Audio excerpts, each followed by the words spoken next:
When it comes to great storytelling and filmmaking that packs a punch, Shane Meadows is one director that never fails to deliver. He's a man who doesn't fuck about and never sugarcoats his movies for fear it will offend. And Dead Man's Shoes is no exception. Released in October 2004, Dead Man's Shoes tells the tale of Richard, played by the always great Paddy Considine, a former soldier who returns to his hometown in Matlock, Derbyshire to exact revenge on the gang of drug dealers who bullied and tortured his mentally challenged brother Anthony, played by Tony Cabell. At first it all starts off with intimidation, breaking in, stealing their drugs, which leads to a great payoff by the way, and spraying graffiti on them, belittling them. But after being confronted by their leader Sonny, played by Gary Stretch, it's looking like Richard is after blood and he won't stop until he gets it. What I like about Shane Meadows is he never resorts to any pretentious or stylised camera angles. He's a man with a more humble approach to movie making, and honestly, it seems to make his films feel more grounded, and this is no exception.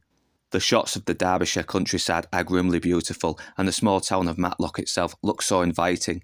That is, until we get to the town itself, and it's here we see that this nice town has become a desolate wasteland that has become a breeding ground for crime, as we see unmaintained council houses, gardens with furniture and rubbish dumped in them, and streets that are in dire need of repair. The scenes of Anthony being bullied and tortured, with the intense performances, the black and white grainy footage, and the choir use for the haunting score is really disturbing to this day, as it was then. Even after multiple viewings, seeing this kind-hearted, simple kid being treated so cruelly still breaks my heart to watch. And props to Tony Cabell for really fucking selling it. But despite the story being about Richard's revenge, it's the gang led by Sonny that gets the most focus. We see what they go through as their arrogance turns to sheer terror, as their situation to stay alive becomes more desperate, with Frank always 10 steps ahead. And with the bodies dropping one by one, it becomes apparent to the remaining members that they are well and truly fucked. And I like how Considine and Meadows have really fleshed out the story that sees the revenge aspect start off tame before slowly escalating into a full-on killing spree.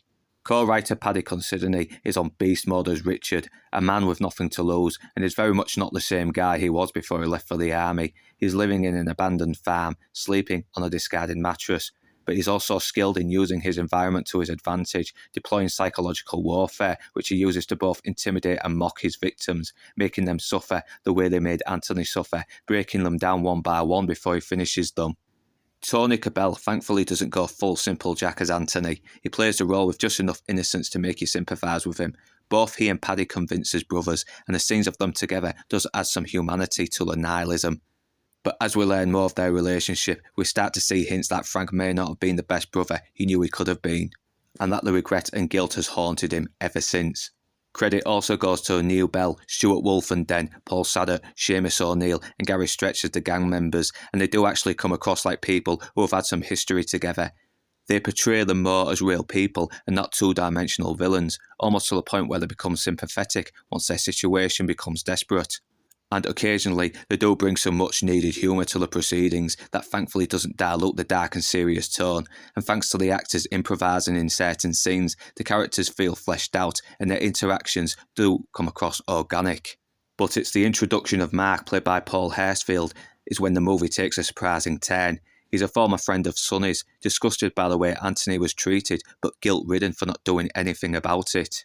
Hurstfield does a great job in the role, and he really does come across as someone who has moved on, got married, raised a family, and is trying to lead an honest life. But like the others, his past is about to catch up with him. Also, I can't leave out Jo Hartley as Mark's wife. Despite her limited screen time, she really does display real warmth as loving wife and mother Marie. If you're a Gore fan who likes his revenge flicks bloody, then you might be disappointed.